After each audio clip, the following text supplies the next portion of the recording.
எப்படி apple company மட்டும் இவ்ளோ சக்ஸஸ்ஃபுல்லா இருக்கு? உலகத்துல நிறைய கம்ப்யூட்டர் கம்பெனிஸ் இருக்கு. ஆனா ஆப்பிள் மட்டும் வருஷம் தவறாம எப்படி புதுசு புதுசா கிரியேட்டிவா யோசிக்கிறாங்க? அப்படி என்ன அவங்க டிஃப்ரெண்டா பண்றாங்க? மார்ட்டின் லூதர் கிங் கேள்விப்பட்டிருப்பீங்க.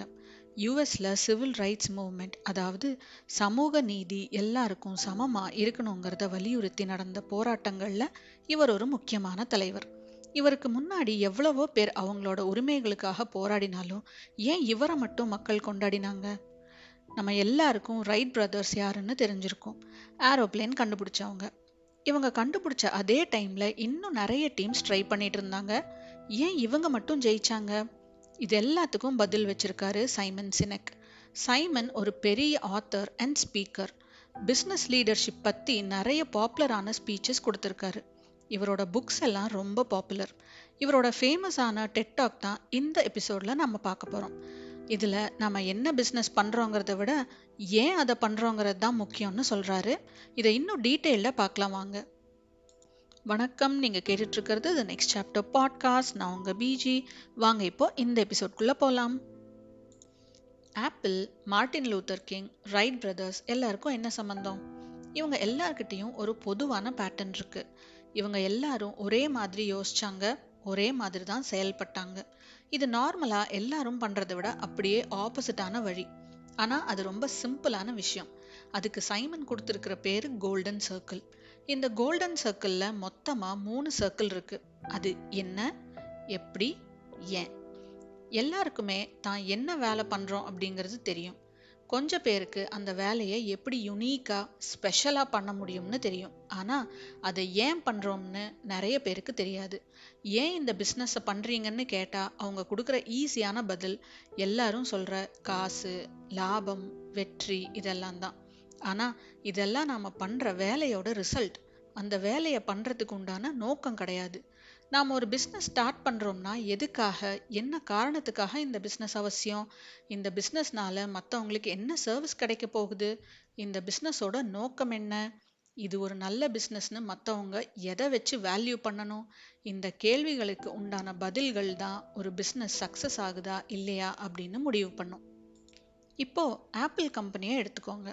அவங்க ஸ்டார்ட் பண்ண டைம்ல இருந்த இன்னும் பெரிய பெரிய கம்பெனிஸ் எப்படி மார்க்கெட்டிங் பண்ணாங்கன்னு பார்த்தீங்கன்னா, எங்க கம்ப்யூட்டர்ஸ் தான் இருக்கிறதுலே கிரேட், யூஸ் பண்ணா ரொம்ப ஈஸியா சிம்பிளா இருக்கும் அப்படின்னு ஆட்ஸ் கொடுப்பாங்க. 10ஓட 11 தான் இருக்கும். பெருசா அட்ராக்டிவா இருக்காது. ஆனா ஆப்பிள் எப்படி மார்க்கெட்டிங் பண்ணினாங்கன்னு பார்த்தீங்கன்னா, நாங்க எது பண்ணினாலும் டிஃப்ரெண்டா, அது பழைய நடைமுறை எல்லாத்தையும் உடைக்கிற மாதிரி தான் பண்ணுவோம். இதை நாங்க சிம்பிளான ஈஸியான பொருட்கள் தயாரிக்கிறதுலையும் ஃபாலோ பண்றோம். அந்த ப்ராடக்ட்ல கம்ப்யூட்டர்ஸும் ஒன்று. இப்போ இந்த விளம்பரம் எப்படி இருக்கு? இந்த விளம்பரத்திலேயே ஆப்பிள் அவங்க கம்பெனியோட நோக்கம் என்னன்னு சொல்லிட்டாங்க. ஆப்பிளோட மார்க்கெட்டிங் டிஃப்ரெண்டா இருக்கு. இப்போ மக்கள் ஆப்பிள் ப்ராடக்ட்ஸ் வாங்குறது இந்த டிஃப்ரெண்டான மைண்ட் செட்டுக்காக தான். அதனால தான் ஜஸ்ட் ஒரு கம்ப்யூட்டர் கம்பெனியான ஆப்பிள் கிட்ட இருந்து வர்ற ஃபோன்ஸ், ஐபேட், கம்ப்யூட்டர்னு எல்லா ப்ராடக்ட்ஸ்க்கும் கிரேஸ் ஜாஸ்தி. இதுவே இன்னொரு கம்ப்யூட்டர் கம்பெனி கிட்ட இவ்வளோ ப்ராடக்ட்ஸ் நம்ம வாங்க மாட்டோம். கம்ப்யூட்டர் மட்டும்தான் வாங்குவோம். அப்போ ஒரு பிஸ்னஸோட கோல் என்னவா இருக்கணும்? நான் எதை நம்புறேனோ அதே நம்பிக்கை இருக்கிற கஸ்டமர்ஸ்க்கு என் பிஸ்னஸ் போய் சேரணும். அதை நான் கொண்டு போய் சேர்க்கணும். அப்போ மக்கள் என்ன மாதிரியான பிஸ்னஸ் இது அப்படிங்கிறதுக்காக அவங்க கிட்ட போறதில்ல. அதை என்ன நோக்கத்துக்காக பண்றாங்க அப்படின்னு தெரிஞ்சுதான் போறாங்க. நம்ம பிஸ்னஸோட நோக்கம் என்னன்னு நமக்கே தெரியாதப்போ மக்கள் எப்படி நம்ம பிஸ்னஸோட கனெக்ட் ஆவாங்க? நம்ம கிட்ட இருக்கிற எம்ப்ளாயீஸ்க்கும் ஒரு பிடிப்பே இல்லாம காசுக்காக தானே வேலை பார்ப்பாங்க. ஆனா ஒரு கம்பெனியோட நோக்கத்தோட கனெக்ட் ஆகும்போது இன்னும் நிறைய உழைப்பாங்க. இதுக்கு ஒரு எக்ஸாம்பிள் தான் ரைட் பிரதர்ஸ். ஒரு பிஸ்னஸ் ஃபெயில் ஆச்சுன்னா அதுக்கு 3 காரணம் தான் எல்லாரும் சொல்றாங்க. ஃபண்ட்ஸ் இல்லை, நல்ல டேலண்ட் இருக்கிற ஆளுங்க இல்லை, மார்க்கெட் சரியில்லை. இந்த 3மே ரைட் பிரதர்ஸ் கிட்டேயும் இல்லை. காசு இல்லாம அவங்க சைக்கிள் கடையில கிடைக்கிற காசு வச்சு தான் ட்ரை பண்ணினாங்க. இவங்களுக்கோ இவங்க கூட வேலை பார்த்தவங்களுக்கோ காலேஜ் டிகிரி கூட கிடையாது. ஆனா இது எல்லாமே சாமுவல் பியர்பாண்ட் லாங்லிக்கு இருந்துச்சு. ஒரு ஏர்பிளேன் கண்டுபிடிக்க இவருக்கு $50,000 வார் டிபார்ட்மெண்ட்ல கொடுத்தாங்க.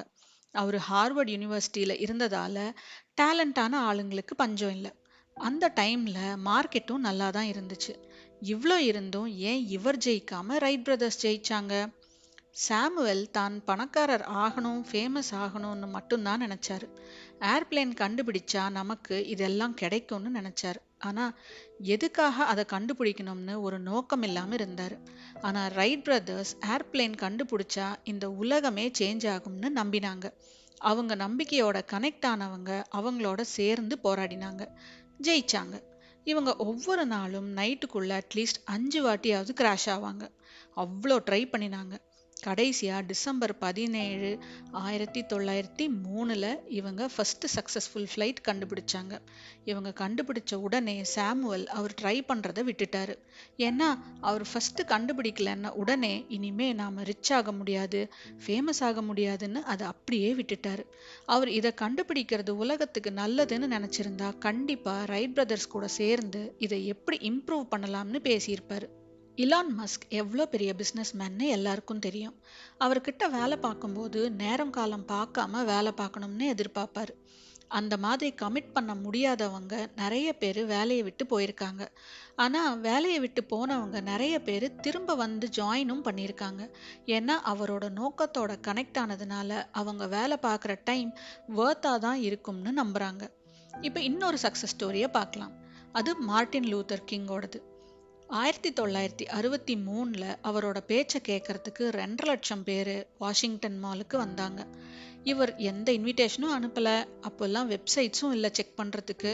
பின்ன எப்படி வந்தாங்க இவ்வளோ பேரு?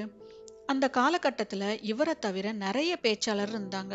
இருந்தாலும் மக்கள் ஏன் இவர் பேச்ச கேட்க இவ்ளோ கூட்டமா வந்தாங்கன்னா, இவர் அமெரிக்கால இவ்ளோ பிரச்சனை இருக்கு, யாரும் இதை சரி செய்யல அப்படின்னு வெறும் பிரச்சனைகளை மட்டும் சொல்லல, இந்த பிரச்சனை எல்லாத்தையும் மாத்த முடியும்னு நம்புறேன் அப்படின்னு சொன்னாரு. அந்த நம்பிக்கையை தான் மக்கள் பெருசா பார்த்தாங்க, கனெக்ட் ஆனாங்க. அதனால ஒருத்தர்கிட்ட இருந்து இன்னொருத்தர்னு கூட்டம் சேர ஆரம்பிச்சது. இப்ப வந்த 2.5 லட்சம் பேர்ல இவருக்காக வந்தவங்களை விட அமெரிக்கால மாற்றத்தை கொண்டு வர முடியும் அப்படிங்கிற இவரோட நம்பிக்கைக்காக வந்தவங்க தான் அதிகம். இதுல கருப்பின மக்கள் மட்டும் இல்ல, 25% வெள்ளையர்களும் இருந்தாங்க. அந்த நேரத்துல ஏற்கனவே கருப்பின மக்கள் சமூக நீதிக்காக போராடிட்டு இருந்ததால இவரோட கனவு நிஜமாக ஆரம்பிச்சது. அதுவே அவர் ஒரு பெரிய லீடரா மக்கள் ஏத்துக்க காரணமாச்சு. பிசினஸ்ல ஒரு தியரி இருக்கு, law of diffusion of innovation. இந்த தியரி படி நாம மார்க்கெட்ல பயங்கர சக்சஸ் ஆகணும்னா அட்லீஸ்ட் ஒரு 15% மார்க்கெட் நம்ம கிட்ட இருக்கணும். அப்பதான் ஒருத்தர் வாங்குறத பார்த்து மத்தவங்க வாங்குவாங்க, பெரிய சக்சஸ் கிடைக்கும். இந்த 15% மார்க்கெட் யாருன்னு பார்த்தா அவங்க தான் ஒரு பிஸ்னஸோட பர்பஸ்க்கு கனெக்ட் ஆகி நாம இந்த ப்ராடக்டை ஃபர்ஸ்ட் வாங்கி ட்ரை பண்ணலாம் அப்படின்னு நினைக்கிறவங்க. கஸ்டமர்ஸ்ல ஃபர்ஸ்ட் 2.5% தான் இன்னோவேட்டர்ஸ், அதாவது புதுசா ஒரு விஷயத்த கண்டுபிடிக்கிறவங்க. 13% மக்களை ஏர்லி அடாப்டர்ஸ்னு சொல்லுவாங்க, அதாவது புதுசா ஏதாவது ப்ராடக்ட் வந்தா அப்படி என்னதான் டிஃப்ரெண்டா இருக்குன்னு நினைச்சு வாங்குறவங்க. நெக்ஸ்ட் 34% ஏர்லி மெஜாரிட்டி, அடுத்த 34% லேட் மெஜாரிட்டி, மிச்சம் இருக்கிற 16% தான் லேகர்ட்ஸ் அப்படின்னு சொல்லுவாங்க. இன்னோவேட்டர்ஸும் ஏர்லி அடாப்டர்ஸும் எனக்கு இது கரெக்டா இருக்குன்னு தோணுதுன்னு நினைச்சு வாங்குறவங்க. இவங்க வாங்குறத பார்த்து ப்ராடக்ட் நல்லா இருக்குன்னு தெரிஞ்ச உடனே மிச்ச பேர் வாங்குவாங்க. இந்த 15 to 18% இருந்து மாஸ் மார்க்கெட்டுக்கு போறது தான் கிராசிங் த சாசம் அப்படின்னு சொல்றாங்க. அதனால தான் இந்த 18% மக்களை போய் சேர்றதுக்கு நம்ம ஏன் இந்த பிஸ்னஸை பண்ணணும் அப்படிங்கிற நோக்கம் கரெக்டா இருக்கணும். நாம ஒருத்தரை இல்ல ஒரு பிஸ்னஸை ஃபாலோ பண்றோம்னா அதுல நாம இன்ஸ்பயர் ஆனாதான் ஃபாலோ பண்ண முடியும். அவங்களோட நோக்கம் நமக்கு பிடிக்கலன்னா நமக்கு அது இன்ஸ்பிரேஷனாவே இருக்காது. அதனால தான் நம்ம ஏன் ஒரு பிஸ்னஸை பண்றோம் அப்படிங்கிற காரணம் தெளிவா இருக்கணும். நீங்க ஒரு எம்ப்ளாயியா இருந்தாலோ இல்ல ஒரு தொழில் பண்றவரா இருந்தாலோ இல்ல எந்த வேலை பார்த்தாலும் இந்த கேள்வியை நீங்களே உங்களுக்கு கேட்டு பாருங்க.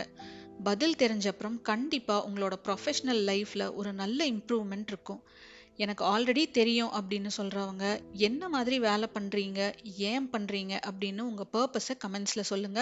அது எனக்கும் மற்றவங்களுக்கும் யூஸ்ஃபுல்லா இருக்கும். இனி இந்த மாதிரி வேற ஒரு நல்ல டாபிக்கோட நெக்ஸ்ட் எபிசோட்ல மீட் பண்ணலாம். பாய்.